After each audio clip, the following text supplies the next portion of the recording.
Primeiramente, nós podemos observar na estratégia evangelística de Jesus é exatamente a seleção, né? Ele começa o seu ministério fazendo o quê? Selecionando o quê? Pessoas, né? Selecionando homens, para que esses homens possam ser treinados, habilitados, porque logo em seguida, depois de 3 anos, né, que vai acontecer com Jesus, depois de 3 anos do seu ministério, ele vai sofrer a crucificação, ele vai morrer lá na cruz, ele vai ressuscitar dentre os mortos ao 3º dia, e após 40 dias ele vai subir aos céus. E quem é que vai dar continuidade àquilo que ele deixa como base? Seus apóstolos, né? Seus discípulos. Então Jesus, na sua estratégia inicial, ele está pensando em quê? Ele não está pensando numa grande multidão, mas habilitar poucas pessoas, para que essas poucas pessoas comprometidas possam realmente fazer um trabalho incrível. E na realidade deu certo, não foi? Não deu certo?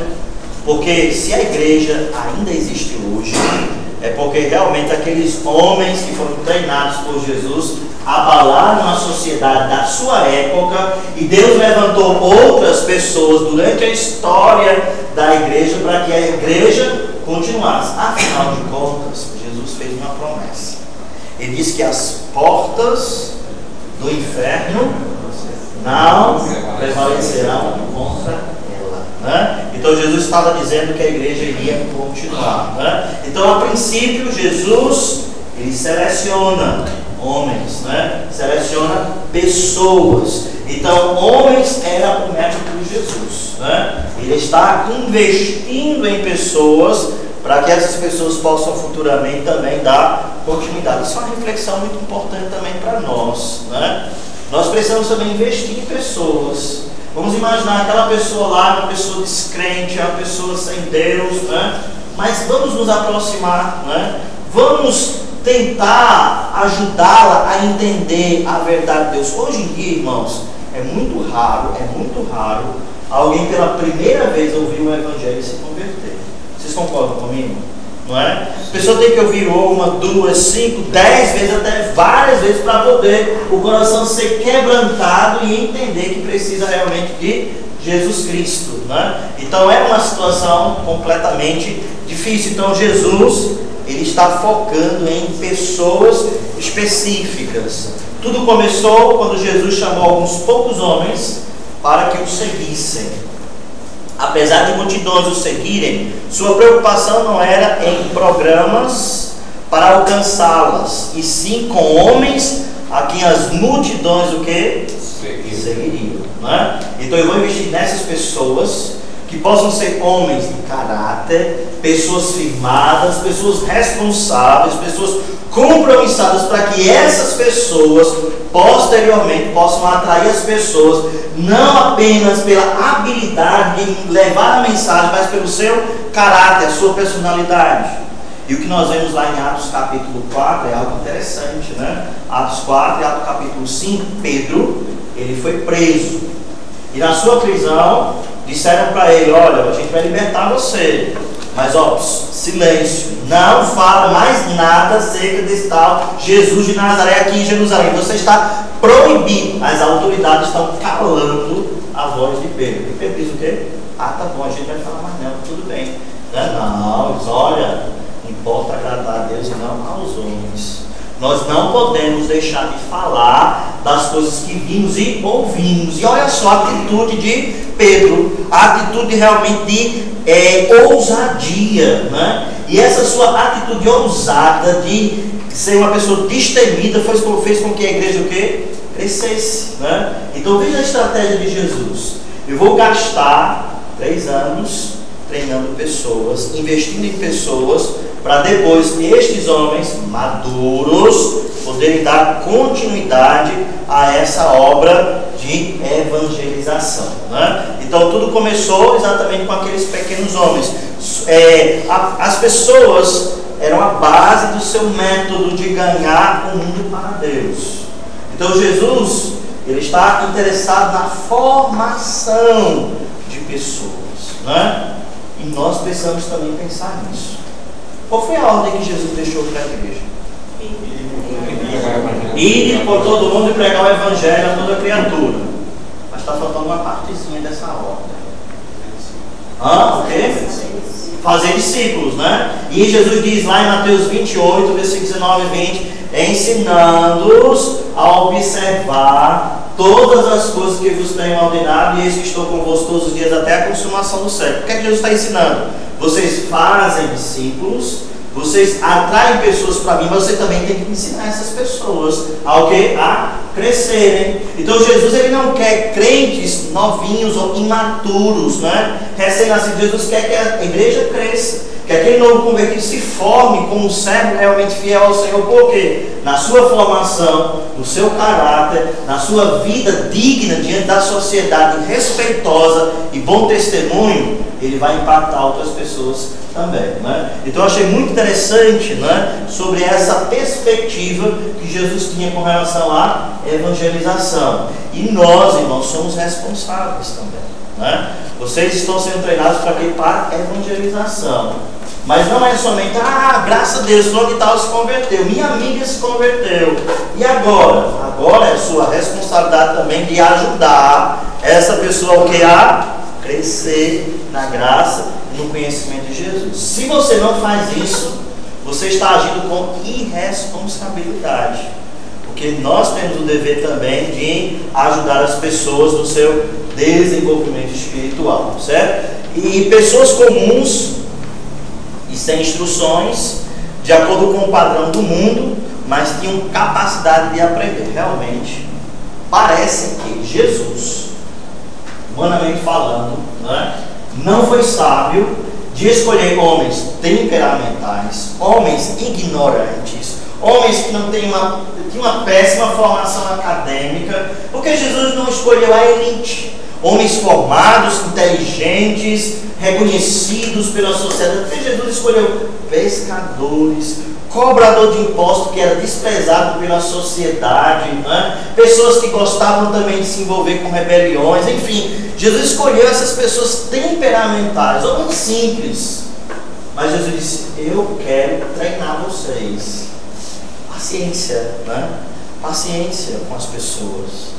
Nesse treinamento de Jesus, na seleção das pessoas, no ato dele olhar para a pessoa e dizer, eu vou gastar tempo contigo, eu vou investir na sua vida, e depois de 3 anos, você vai dar continuidade a esse ministério, né? E olha só que grande responsabilidade que os seus discípulos receberam aos seus ombros, né? E eles fizeram muito bem feito. Eles deram a sua própria vida pela igreja, pela obra de Deus. Na verdade, a igreja está hoje porque realmente nós vemos homens no passado que entregaram. Então, homens comuns, sem instrução, mas homens dispostos o que a aprender, né? E houve todo esse treinamento de Jesus na vida desses homens. O objetivo principal do plano de Jesus foi, o objetivo inicial do plano de Jesus foi alistar homens que pudessem dar o que? Bom testemunho acerca de sua vida, dando prosseguimento ao trabalho do Senhor depois que ele retornasse ao Pai, né? Então Jesus tinha esse objetivo: vocês vão testificar, vocês vão viver, vocês vão evidenciar os meus princípios nas suas vidas, e a sociedade, muitas pessoas vão ser atraídas e vão realmente entender que eu sou o Senhor e Salvador. Nessa lista que nós colocamos aí, não é, dos discípulos de Jesus, ele escolheu 12, né? 12 para serem apóstolos, os líderes da igreja, né? E ele treinou, né, esses homens. Dos 12, apenas 3, Tiago, João e Pedro, pareciam desfrutar uma relação mais especial com o mestre, né? Eram os mais próximos, os mais chegados, né? Aqueles que estavam com Jesus nos momentos mais difíceis também, né? Mais próximos a Cristo. O princípio é que quanto mais concentrado for o tamanho do grupo, maior será a oportunidade de uma instrução que eficaz, né? Então Jesus aproveitava várias oportunidades para o quê? Ajudar aquelas pessoas, né? Para treinar. E qual era o local onde Jesus ensinava? Qual era a escola onde Jesus era o mestre, o professor, ou o pedagogo? Ele ensinava onde? Na sinagoga, mais ou menos na sinagoga, nos montes, no barco, né? Em qualquer lugar. Em qualquer situação ele já pegava aquela situação e já trazia verdades para a vida, né? Então Jesus, no seu treinamento com pessoas, né, ele está sempre aproveitando o que as oportunidades, né? Isso é algo para a gente refletir também, porque quando nós estamos evangelizando, nós temos que ter a sabedoria, nós vamos trabalhar isso um pouco mais lá na frente, a sabedoria de pegar uma verdade, um acontecimento atual, né, ou vivido por aquela pessoa que ainda não é crente, e trazer uma verdade espiritual baseada naquilo. Muitas vezes nossas conversas vai ser iniciada dessa forma, né? Uma situação que a pessoa está passando, uma doença, né? E a gente pode aproveitar aquela situação de doença para poder falar do amor e da graça de Deus. Então Jesus ele fazia muito isso, né? As coisas que estavam sendo vivenciadas ali, ele sempre trazia como algo importante para treinar o seu colegiado, né? É bom lembrar que Jesus nunca negligenciou as multidões, né? Sempre estava pronto a ajudar, a abençoar, a curar, a restaurar vidas, né? Hoje em dia a igreja prefere concentrar seus esforços evangelísticos começando com as multidões. É preciso concentrar esforço em poucos, sem perder a noção do mundo, né? A estratégia de Jesus não é uma grande multidão, mas um pequeno grupo. Mas um pequeno grupo que comprometido, um pequeno grupo fiel, um pequeno grupo dedicado, um pequeno grupo perseverante, um pequeno grupo que não desiste, que mesmo sofrendo, que enfrenta a morte, mas continua lá. E esse grupo faz toda uma diferença. Vocês fazem parte desse grupo de perseverante, dedicado, ardente, fiéis, que não desistem, né? E aí não para trazer como tristeza, né? Mas na minha experiência, né? De muitas vezes fazer e observar treinamentos de evangelismo, né? A gente vê que sempre na primeira aula, muitas pessoas, 30, 40 pessoas, todo mundo, né? Aí no decorrer, aí vai, sai outros, né? Aí vai, as luzes se apagando, como o Fabiano disse, Big Brother, né? E aí vai ficando somente 3, 4, 5 pessoas, né? Então, gente, responsabilidade, né? Compromisso. Isso é a coisa mais importante para a gente poder realmente desenvolver o ministério de Jesus Cristo, né? Ser realmente bem equipado, bem preparado, porque Deus ele quer usar pessoas capacitadas. Ele capacita, mas nós precisamos exercer a fidelidade. Outra coisa, né? Nós queremos observar na estratégia evangelística de Jesus, a associação, né? Jesus ele ficava com quem? Os discípulos. Ele estava sempre próximo aos discípulos, os discípulos sempre próximos a eles. Tendo chamado seus discípulos, Jesus, ele estabeleceu a prática de estar com eles. Essa era a essência do seu programa de treinamento. Ele deixava que seus discípulos o seguissem. Então olha que coisa maravilhosa. Jesus ele estava próximo. Por que estava próximo? Para corrigir algumas dificuldades. Teve uma situação, né? Jesus com seus discípulos, que aí eles estavam conversando nos bastidores, né? Quem é que vai ser o maior quando chegar no reino dos céus, né? Será que vai ser eu? Aí a mãe de dois desses meninos, né, desses discípulos, apóstolos, chegou, mestre, olha, quando tu chegar no céu, pega o meu filho Tiago e o meu outro filho, eu não lembro qual é, eu acho que era João, não lembro, e deixa um e o outro ao teu lado, né? Aí, ou seja, deixa ele ocupar um espaço de proeminência quando chegar no reino dos céus, né? Aí Jesus diz, mulher, o que você me pediu não pode, né? Será que ele pode beber o cálice que eu posso dar, né? Enfim, então Jesus ali conversou com aquela mulher orientando. Mas o que aconteceu? Os discípulos ficaram indignados e com raiva dos outros, né, que fez essa solicitação, e começou a conversinha dos bastidores. Jesus, muito antenado, né? E também conhecendo por ser Deus a intenção do coração dos discípulos. Gente, vem cá, vamos conversar, vamos sentar aqui, olha. O reino desse mundo é governado de que maneira? Os governantes governam e as pessoas submetem, não é? Servem. O reino celestial é completamente diferente. Quem quer ocupar grandes espaços, o reino celestial tem que fazer o quê? Servir, né? Então veja só a observação de Jesus. Ele estava atento ao comportamento das pessoas. Ele estava atento à maneira que elas estavam se relacionando e em alguns momentos fazia o quê? Intervenções para serem bem treinadas. Então essa associação de Jesus é algo também que nós precisamos aprender como estratégia para a evangelização, né? Nós precisamos nos aproximar das pessoas e criar pontes e não criar barreiras ou muros, né? A gente precisa ter muita sabedoria, né? Às vezes o que acontece muitas vezes estamos evangelizados, a pessoa começa a falar sobre outras denominações. Porque pentecostal, a igreja universal, que não sei o que, não sei o que. Aí daqui a pouco a gente se envolve nessa discussão, perde o foco, que é quem? Jesus Cristo, né? Então a gente precisa evitar certas coisas que distanciam, pelo contrário, nós precisamos estreitar relacionamento com as pessoas. Então, Jesus era a própria escola e o seu currículo era os seus discípulos, né? Ao lado de Jesus, eles puderam aprender tudo o que eles precisavam saber. Mateus capítulo 5, versículo 1 e 2, o que é que diz? Vendo ele as multidões, né?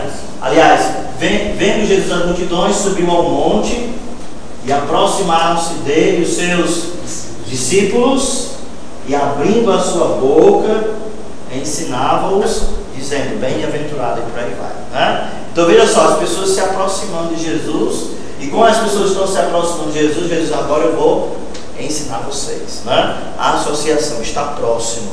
Nós precisamos estar próximo das pessoas, né?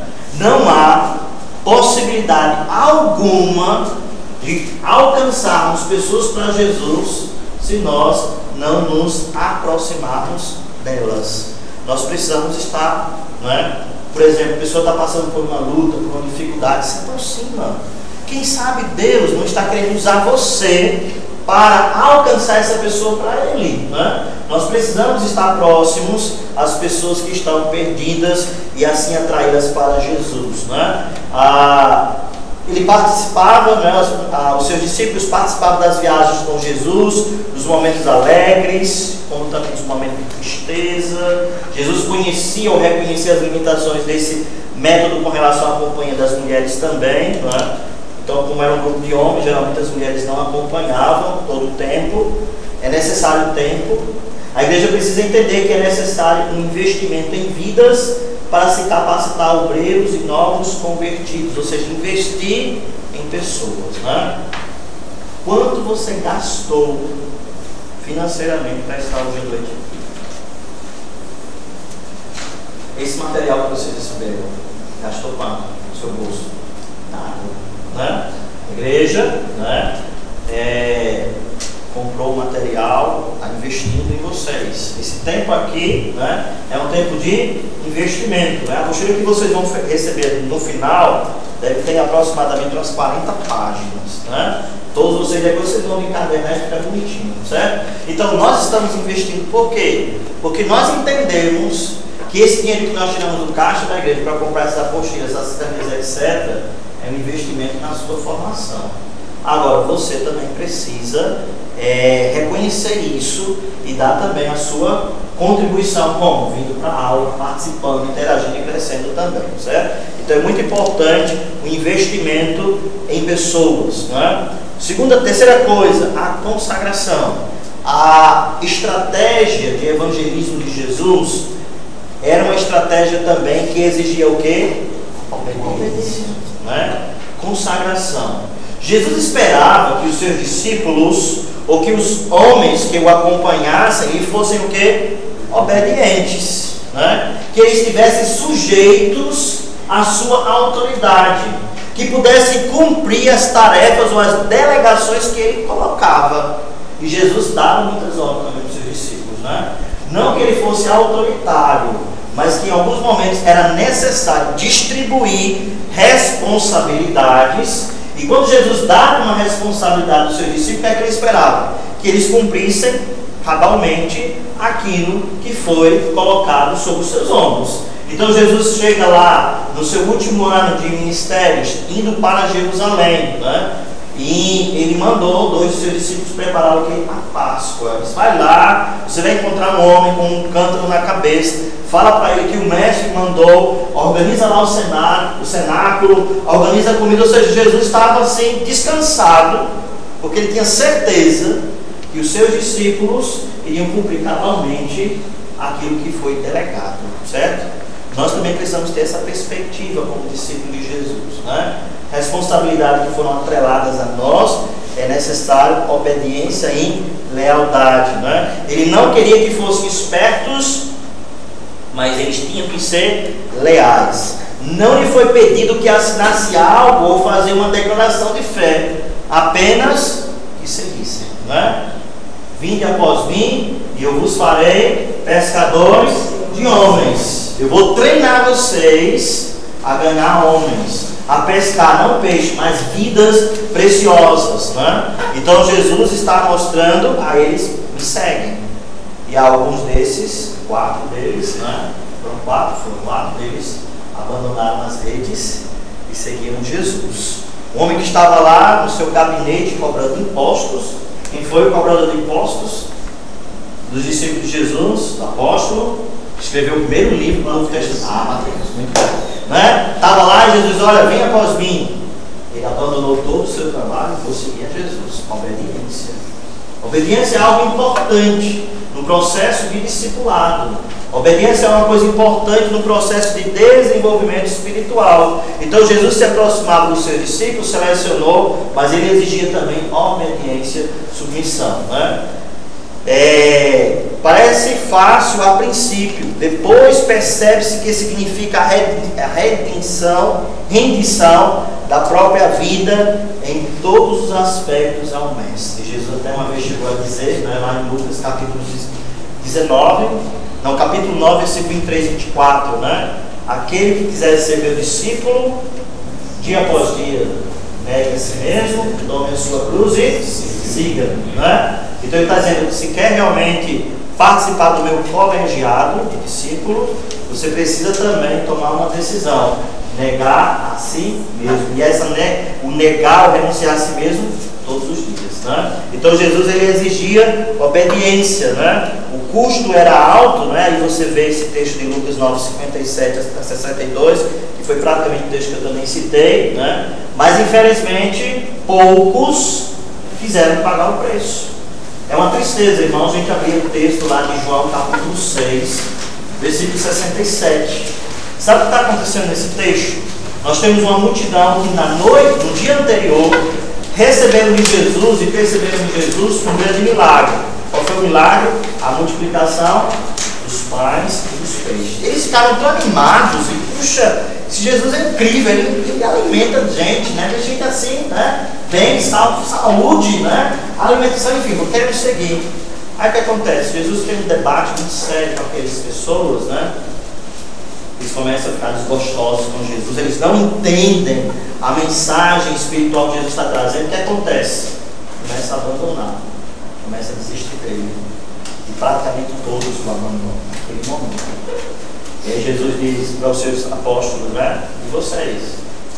Vão também me deixar? Tudo bem. Se quiserem me deixar, tudo bem. E o que foi que eles disseram? Senhor, aonde iremos? Tu tens as palavras da vida eterna. Nós não podemos te negar. Ou seja, nós estamos prontos por ti dar a nossa própria vida, né? Então você percebe que infelizmente muitas pessoas estavam seguindo Jesus, mas não queriam realmente pagar o preço, não queriam serem submissos, né? E até Jesus disse, aquele que quiser ser meu discípulo tem que negar pai e mãe, né? Negar a sua própria vida. Então a obediência era a prova suprema do amor a Jesus. Era isso que ele exigia, né? Me sigam e me amem, e eu te darei a vida eterna, né? E essa mensagem que é para nós, que nós também precisamos distribuir para outras pessoas, que só Jesus dá vida. E para você ter vida em Cristo, você precisa o quê? Recebê-lo. E esse receber o ato de crer nele, depositar a sua confiança e viver uma vida completa para ele. Foi isso que ele exigiu dos seus discípulos, e é isso que ele também continua exigindo de nós, essa consagração e essa obediência. E precisamos, irmãos, antes de falar para os outros essa mensagem, precisamos nós mesmos viver, não é verdade? Porque as pessoas vão perceber, né? Se realmente nós estamos compromissados e fidedignos à pessoa do Senhor Jesus, né? Outra coisa, número 4, né? Transmissão, né? E aí, quando nós falamos sobre transmissão, baseado no livro, né, de Richard Coleman, ele diz que essa transmissão é que Jesus ele deu a si mesmo, né? O sacrifício. Jesus ele dedicou 3 anos da sua vida, né, para poder realmente formar pessoas, formar uma equipe preparada para trabalhar na sua obra, né? Então a vida de Jesus constituía-se o que? Em dar-se, né? Entregar-se, sacrificar-se. Lá no livro de João, capítulo 4, nós vemos que, capítulo 3, de noite, foi um homem conversar com Jesus, né? Quem foi esse homem?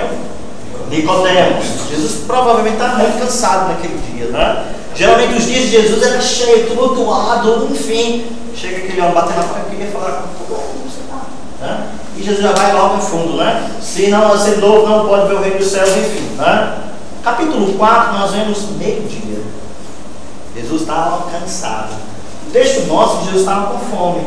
Disse: meu discípulo, vão lá naquela aldeia comprar comida. Eu vou ficar aqui próximo ao poço esperando vocês chegarem.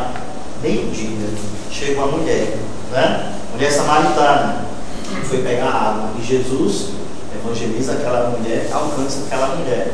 Olha só, o sacrifício, né? Ele pode dizer: eu estou muito cansado, meio-dia eu estou morrendo de fome. Não, eu não vou me preocupar com essa mulher. Outra hora, outro dia, quem sabe. Mas não, Jesus estava sempre pronto a abrir mão do seu conforto, né? Abrir mão da sua comodidade para investir em quê? Em vidas. Nós também temos que ter esse pensamento, irmãos, para poder realmente falar de Cristo. Vai ter esforço. A gente vai ter que andar muito, né? A gente vai escutar algumas coisas que a gente não gosta, né? A gente vai ser impactado muitas vezes, mas a gente precisa aprender a se sacrificar, como Jesus se sacrificou, para que a igreja fosse formada. Então, se nós queremos pessoas se convertendo a Cristo, não é para ficar sentado na igreja de braços cruzados, só ouvindo o pastor pregando, que coisa linda, e eu queria tanto que as pessoas chegassem aqui e ouvissem. Não, nós temos que ir. Jesus não disse: deixa que as pessoas cheguem à igreja e se convertam. Não, vão, né? Vão e falem do meu amor, da minha graça e do meu perdão. Então Jesus se entregou, né? Isso é algo muito importante também para a gente compreender a nossa vida. Eu vou avançar mais um pouquinho. Número 5, depois vocês olham o texto e analisam melhor, certo? Só no número 4, letra F, né? A igreja precisa aprender a se dar. E isso só pode ser feito pelo poder do Espírito Santo. O Espírito Santo de Deus sempre insiste em fazer Cristo conhecido, né? A minha pergunta é: você está pronto a se dar, né? A se envolver, a se sacrificar, a suar, né? A abrir mão muitas vezes do seu conforto do domingo à tarde, ou do sábado à tarde, né? Ou da segunda-feira ou terça-feira à noite, para poder falar de Cristo, né? Está pronto a se dar também ao exemplo de Jesus, né? É o número 5, demonstração. Jesus mostrou-lhes como se deve viver. O que é impactado as pessoas com relação a Cristo? Porque as multidões decidiram seguir ao Mestre. Quando você olha no livro de Mateus, capítulos 5, 6 e 7, nós vemos o Sermão do Monte, né? Aquele sermão maravilhoso que é profundo demais e é um desafio para nós como crentes obedecer aquele Cristo, né? Jesus termina a exposição de Mateus capítulo 5, 6, finalzinho do capítulo 7, as multidões ficaram impressionadas, abismadas. Esse homem ensina com autoridade, que coisa incrível. Eles ficaram impressionados com o ensinamento de Cristo. Por quê? Porque Jesus, o que ele falava, ele vivia. Ele treinou seus discípulos, não com discurso, olha gente, faz isso, é dessa maneira, tá aí, faça. Não. Os discípulos viam que Jesus, ele era o seu próprio ensinamento. O que ele falava com os seus lábios era a verdade na sua vida. É tanto que lá em Lucas capítulo 11, nós observamos que Jesus, estava orando, e ele termina de orar, e os discípulos falam o que para ele? Mestre, ensina-nos a orar também, como João Batista ensinou também os seus discípulos. Por que os discípulos de Jesus estão pedindo para aprender a orar? Porque eles viram na vida de Cristo uma vida de oração.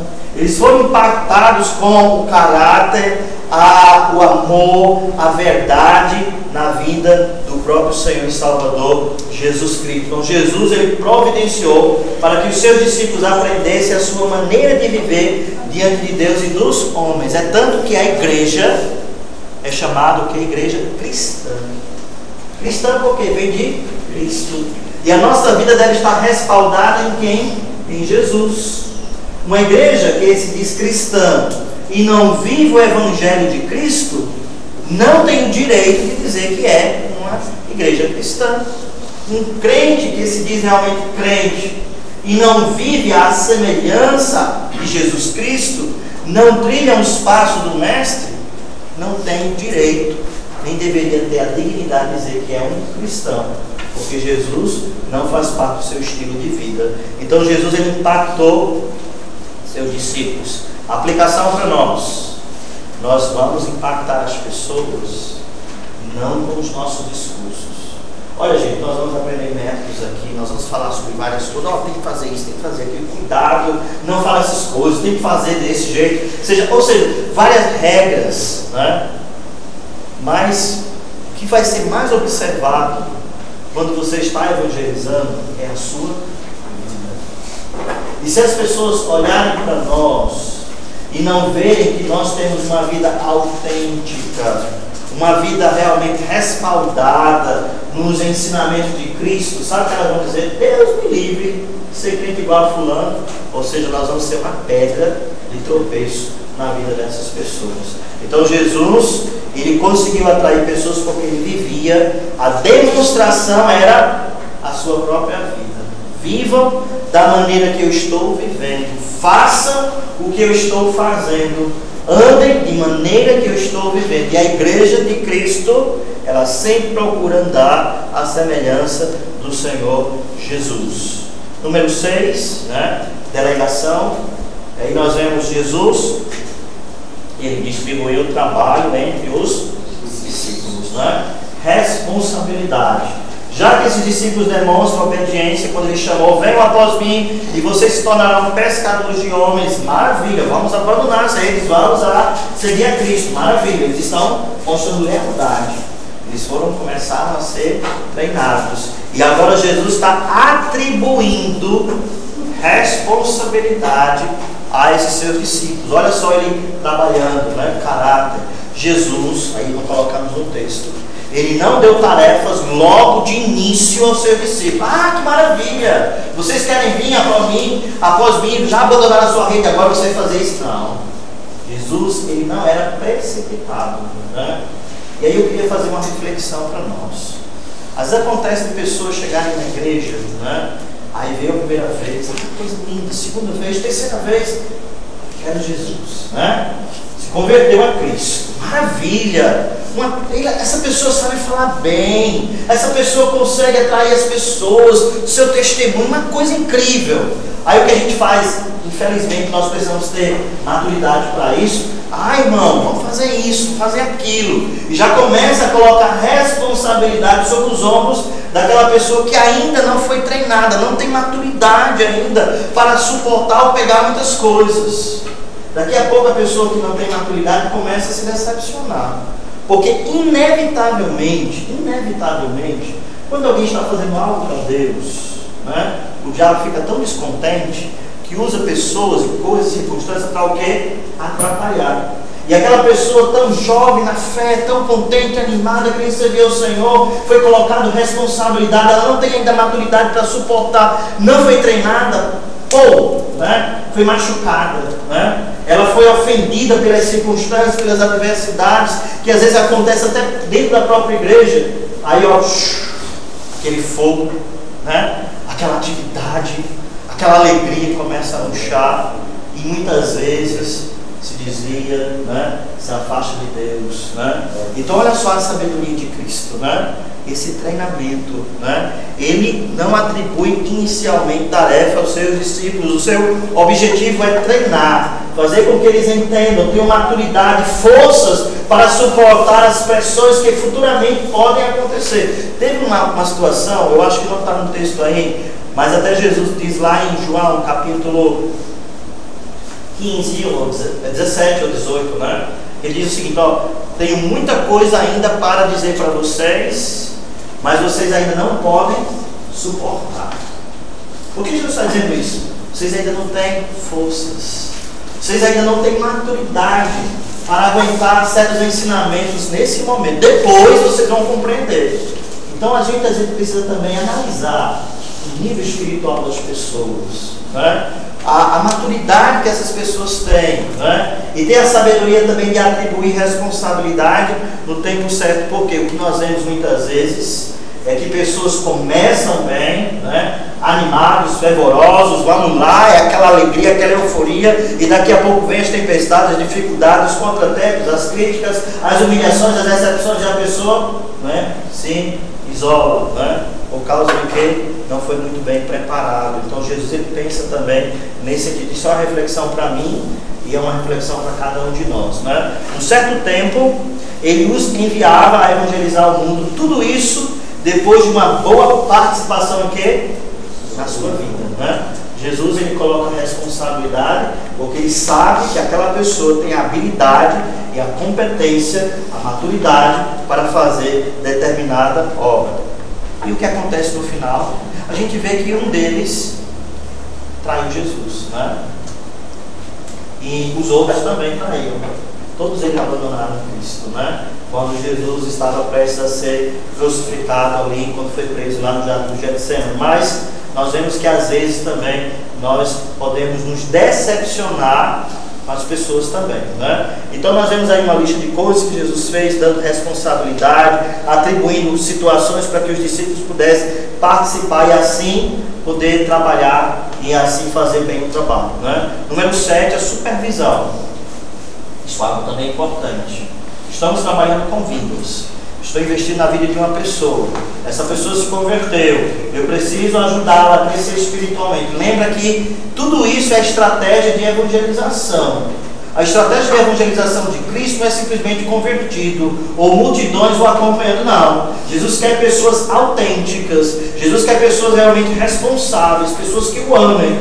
É tanto que ele colocou a prova. Mas vocês querem também me abandonar como os outros?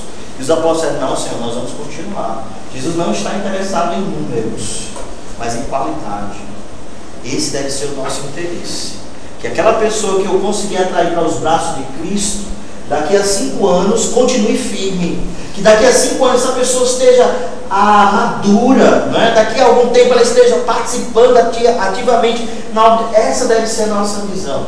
Não uma visão medíocre, e uma visão de autossatisfação. Puxa, eu consegui 2 pessoas para Jesus. Sim, você conseguiu levar 2 pessoas para Cristo. Onde é que estão essas pessoas? O que é que você fez por ela para o seu crescimento espiritual? Responsabilidade, certo? Responsabilidade é algo muito importante, que eu quero colocar isso na mente de vocês nessa visão de treinamento de evangelismo, certo? Só uma pergunta nesse ponto, da pessoa jamais permitir que um pensamento desse chegue, porque isso é do maligno.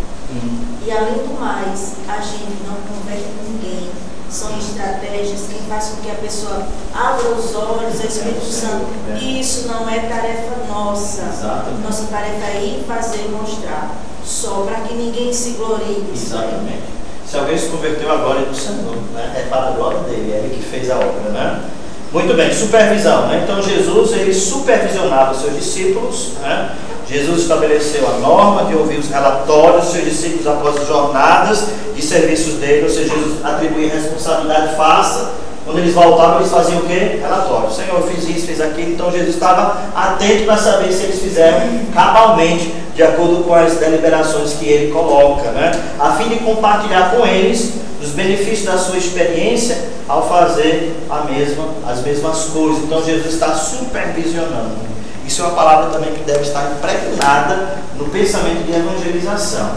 Não sei se vocês estão percebendo como o trabalho de evangelização é uma coisa muito grande, né? Talvez você pensou aqui, eu vou lá para aquela aulinha lá do pastor, lá na igreja, né, para poder falar de Jesus para as pessoas. E aí eu estou colocando para você que a sua responsabilidade não é desse tamanho, não. É desse tamanho. Porque uma vez que você alcança alguém, né, ou consegue, com a graça de Deus, levar alguém para Jesus, você também tem a responsabilidade de ajudar essa pessoa, né, para que ela possa crescer. Então o trabalho é muito maior, né? E a questão é, nós estamos prontos a receber, né, algo que Deus já deu para nós, né, e obedecer a essa ordem dele, né? E, no final das contas, reprodução, resultado final. Olha só o que acontece quando nós investimos em vidas. Quando nós dedicamos, nos sacrificamos, né, nos dedicamos completamente a pessoas. Se multiplica, né? Jesus aqui, nós lemos, né? Jesus esperava que os seus discípulos se multiplicassem. Foi por isso que ele dedicou um grupo pequeno. Vou trabalhar com 5.000 pessoas, não. Vou trabalhar com 12 homens. 12 homens, trabalhando o seu caráter, lapidando suas vidas, corrigindo algumas coisas, homens temperamentais, homens de pouca fé, né? Homens que têm medo da morte. Pedro negou Jesus 3 vezes, porque tinha medo da morte. Vou trabalhar o seu caráter. E aí depois de 3 anos, após a ressurreição, vocês estão preparadíssimos. Pedro, você me ama? O Senhor te ama. Apacenta as minhas ovelhas. Mas Pedro negou Jesus. Pedro negou Jesus 3 vezes. Ele talvez cometeu um pecado pior do que o de Judas, que traiu com Jesus por um beijo, né? E Jesus disse: você vai apacentar as minhas ovelhas. E ele disse: Senhor, eu te amo, mas como amigo, mas para dar minha vida eu não estou pronto não. Jesus, você vai apacentar as minhas ovelhas. E Pedro foi, né? E fez um ótimo trabalho. Uma mensagem de Pedro, 3.000 pessoas se converteram. Que coisa linda, não é? Porque foi o que? Um homem trabalhado, um homem lapidado pelo Senhor. Nós precisamos ser lapidados por Deus, não precisamos? Nós precisamos tirar algumas imperfeições, alguns preconceitos, algumas coisas que estão aqui, né? Que não faz a vontade de Deus, que não está fazendo parte de um caráter cristão, e que nós precisamos realmente pedir ao Senhor a sua graça para tirar, nos afastar dessas coisas, porque só assim, irmãos, em uma vida realmente irrepreensível, né? Uma vida realmente espiritual, nós podemos reproduzir, né? Porque a nossa vida vai impactar a vida de outras pessoas, porque nós estamos andando com o Mestre. Então essa foi a expectativa de Jesus. Vou investir em pessoas, dedicar a vida, minha vida às pessoas, individualmente, essa coletividade aqui, e depois uma grande bênção, né? E as portas do inferno não prevalecerão contra ela. A igreja não fechou as suas portas, porque realmente houveram sempre pessoas dedicadas e consagradas ao Senhor. É isso que Deus espera de nós, tá certo? Vamos